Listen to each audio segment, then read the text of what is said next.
I said salute to the untouchable True School Sports Empire. That's right, the untouchable. Not only the South Florida boxing scene, but the worldwide boxing scene. It's personal between me and you, and I'm going to do you some serious harm, you big stiff idiot.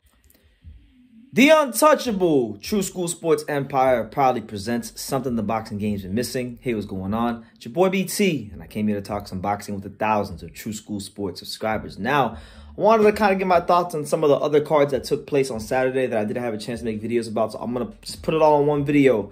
We're going to talk about Christian Mbilli, his fight against Alexander, as well as Raul Curiel and Brad Solomon, and what this all means moving forward for those fighters and things like that. So we'll start with Christian Mbilli.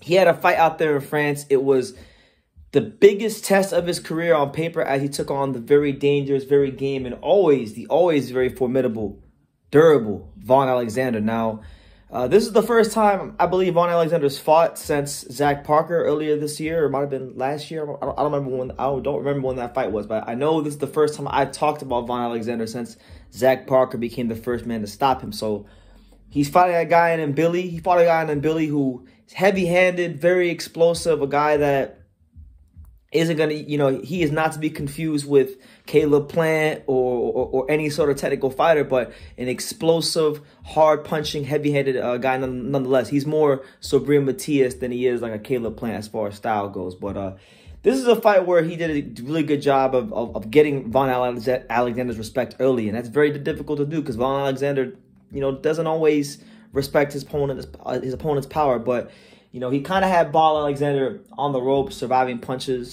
and Vaughn took the punches, but nonetheless, he was losing the rounds, and he did lose the rounds, and it was a good workman-like performance for Christian Mbilli. So with that win, that wraps up Mbilli's 2022. He currently sits as the WBC #2 ranked contender, just behind Caleb Plant. And listen, I think he's going to have to wait some time to get that title shot. I don't think he's getting it anytime soon because, as you know, Plant and Benavidez are going to fight around like the spring of 2023. And I was looking at the rankings, right? And in the intermediate time until he gets his title shot, I really do think that PBC might try to line him up with someone like a Anthony Durrell. I could see Anthony Durrell getting lined up with him because he's a guy that's in the PBC stable. He's a guy that's been WBC champion. He's a faded veteran. It's not an easy fight, but it's more of a safe fight. He's ranked number 14th, so it makes sense. He could say it would be his first former world champion on his resume. It's the ideal first fight for next fight for him, I believe. And then you also got Sena Egbeko, who recently scored an upset victory over Isaiah Steen on Showbox. Maybe they try and line up Mbilli with him. There's definitely some options out there for Christian Mbilli, but listen, good win, and he's on his way to bigger and better things come 2023. God willing, the fight I want to see for him, and I know it's not going to happen, but I would like to see him fight David Benavidez because I just feel like David Benavidez likes to sit there and fight in exchange, and Billy likes to sit there and fight in exchange. They're both explosive. That fight would be like the most exciting fight in the super middleweight division, but the problem is not enough people know who Christian Mbilli is yet for the demand for that fight to be enough to where Benavidez will take that kind of fight. So make it that what you will, but that's my thoughts on Mbilli and where he's at right now. And then on the Golden Boy card, we had the Mexican welterweight prospect Raul Curiel. Guy's been missing in action for like the whole year because Golden Boy hasn't got him on a fight, but he was taking on the faded veteran Brad Solomon. Let me just say this, man. I have a lot of respect for Brad Solomon because he was, at one point in time, for a moment in time, a lower top 10, lower top 15 caliber welterweight. He had a really promising future at boxing at one point, but then he took some losses and whatnot, and now they're just using him as an opponent for Golden Boy. So I hate to see it happen to fighters, but it's part of the game. It's part of the business. He took on Raul Curiel.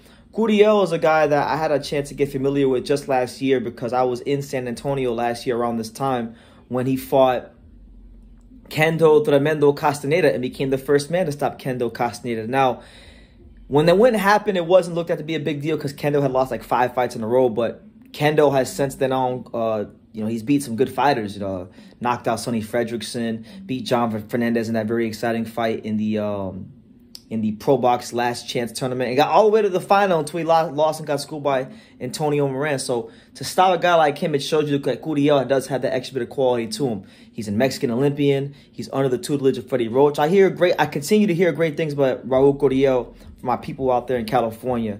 But he did with Brad Solomon what he was supposed to do. There's not much to make in the fight. He stopped him in 2 rounds, and it was really good. His punch selection was great. He stopped him with like a hybrid hook, jab, you know, kind of something in the middle. And it was a really, really subtle but devastating punch that dropped Solomon to capture, or I should say to retain the NABF welterweight title. So with that being said, that's you know, Raul Curiel's only 2nd fight in 2 years. So obviously in 2022 or 2023, I should say, next year I would like to see Raul Curiel be active. I feel like Golden Boy is gonna have to get him out like 2 or 3 times next year. And if at all possible, if they gotta make in-house fights to get him active, then so be it. If you gotta fight Blair Cobbs, or if you gotta fight one of the other Alexis Rocha, or even Vergil, this is the guy that needs to be getting those opportunities, because this guy has good pedigree.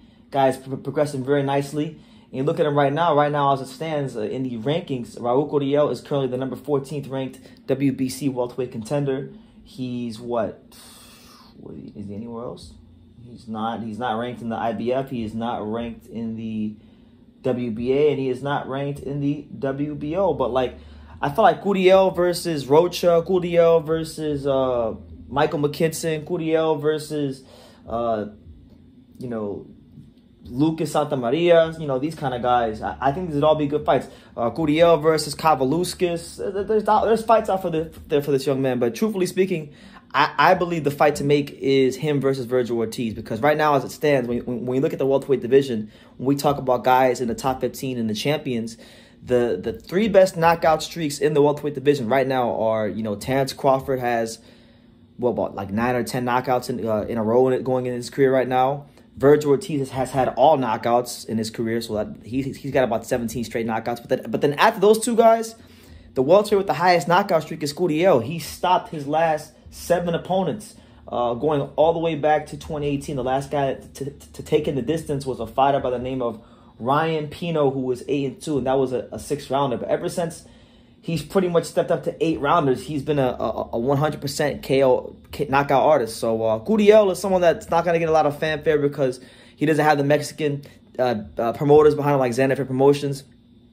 You know, he hasn't been very active. He doesn't talk. He's not a famous guy, but the dude can fight. He's really, really a top contender in the division. And I'm hoping at some point in time, if he gets a win, one more win, like I would like to see Golden Boy match him up with like Alexis Rocha or someone like that. If he can beat someone like that, or a McKinson or a Pete Dobson or someone like that, then I would like to see him get that Vergil Ortiz fight, because I think that would just be an amazing fight, especially, and I think it's a fight that would do really well.